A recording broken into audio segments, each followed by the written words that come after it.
கிறிஸ்துவுக்குள் மிகவும் பிரியமானவர்களே, உங்கள் அனைவருக்கும் இறைமகன் இயேசு கிறிஸ்துவின் நாமத்தினாலே அன்பின் ஸ்தோத்திரங்களையும் வாழ்த்துக்களையும் தெரிவித்துக் கொள்கிறேன். இந்த மகிழ்ச்சியான காலை வேளையில என் நாமத்தினாலே நீங்கள் எதை கேட்டாலும் அதை நான் செய்வேன் என்று வாக்குத்தத்தம் செய்த ஆண்டவர் உங்களோடு கூட இருக்கிறார். நீங்கள் அவரிடத்துல விசுவாசம் உள்ளவர்களாய் கேளுங்கள், நிச்சயமாகவே நீங்கள் கேட்பதை அவர் உங்களுக்கு கொடுக்க செய்ய வல்லவராக இருக்கிறார். இந்த நாளில நமக்கு ஆண்டவர் கொடுத்துள்ள வாக்குத்தத்தமான வார்த்தை 1 பேதுரு 2வது அதிகாரம் 9வது வசனம். அவருக்கு சொந்தமான ஜனமுமாய் இருக்கிறீர்கள். அல்லேலூயா.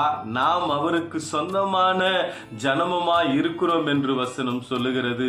அல்லது அவருக்கு நாம் சொந்தமான பிள்ளைகளாக இருக்கிறோம் என்று வசனம் சொல்லுகிறது. அல்லேலூயா.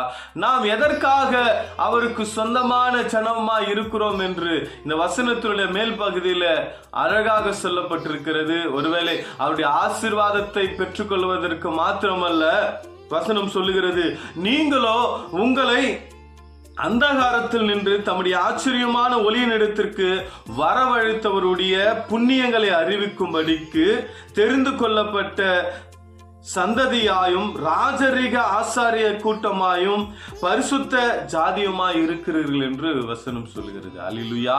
நீங்களும் நானும் பாவம் என்ற, சாபம் என்ற, நோய் என்ற, வறுமை என்ற அந்தகாரத்திலே நாம் இருந்து கொண்டிருக்கிறோம். அப்படி இருந்த நம்மை என்ன பண்ணிருக்கிறார் ஆண்டவர்? அவருடைய ஆச்சரியமான ஒளியின் இடத்திற்கு நம்மை கொண்டு வந்திருக்கிறார். அவருடைய ஒளி எப்படிப்பட்டதா இருக்கிறது? உண்மையாகவே ஆச்சரியமாக இருக்கிறது. அவருடைய ஒளிக்கு அல்லது அவருடைய தியாகத்திற்கு நம்ம இல்ல தகுதியற்றவளாக இருக்கிறோம்.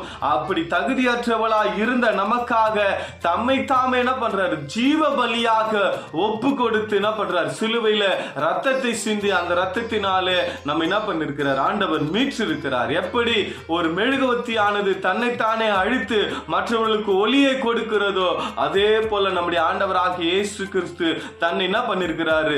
ஜீவ ஒளியாக அல்லது ஜீவ பலியாக ஒப்பு கொடுத்து அவருடைய ஆச்சரியமான ஒளியின் இடத்திற்கு நம்ம என்ன பண்ணிருக்கிறாரு? ஆண்டவர் அந்தகாரத்திலே இருந்த நம்மை கொண்டு வந்திருக்கிறார். நமக்கு ஒரு வெளிச்சத்தை, ஒரு வழியை, ஒரு பாதையை ஆண்டவர் நமக்கு காண்பித்து இருக்கிறார். அல்லேலூயா.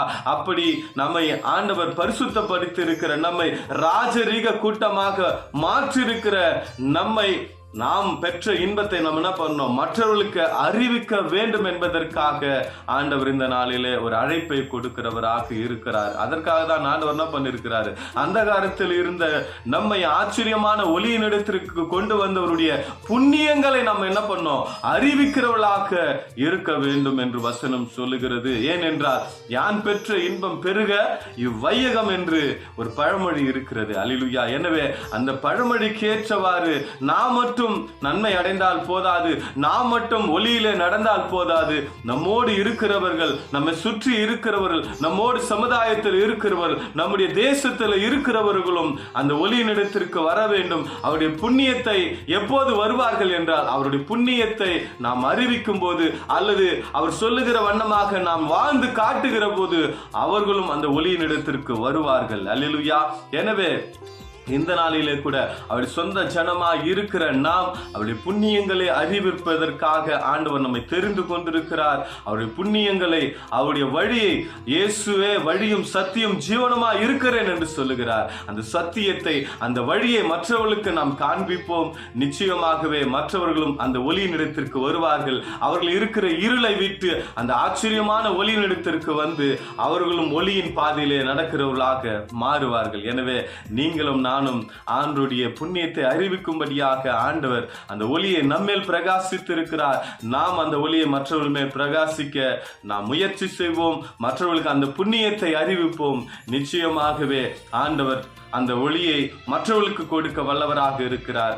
நாமும் பரிசுத்த ஜனமாக, ராஜரீக கூட்டமாக ஆண்டவர் நம்மை மாற்றி இருக்கிறார். நம்மை கொன்று மற்றவர்களையும் மாற்ற வல்லவராக இருக்கிறார். எனவே நீங்கள் எந்த நாளிலே அவர் புண்ணியத்தை அறிவிக்கும்படியாக தெரிந்து கொள்ளப்பட்டிருக்கிறீர்கள், அறிவுங்கள். நிச்சயமாகவே ஆண்டவர் உங்களை ஆசீர்வதிக்கிறவராக இருக்கிறார். கர்த்தர் தாமே இந்த நாளிலே உங்களுடைய எல்லா தேவையிலும் சந்தித்து உங்களுடைய எல்லா காரியங்களும் வாய்க்க பண்ணுவாராக. God bless you.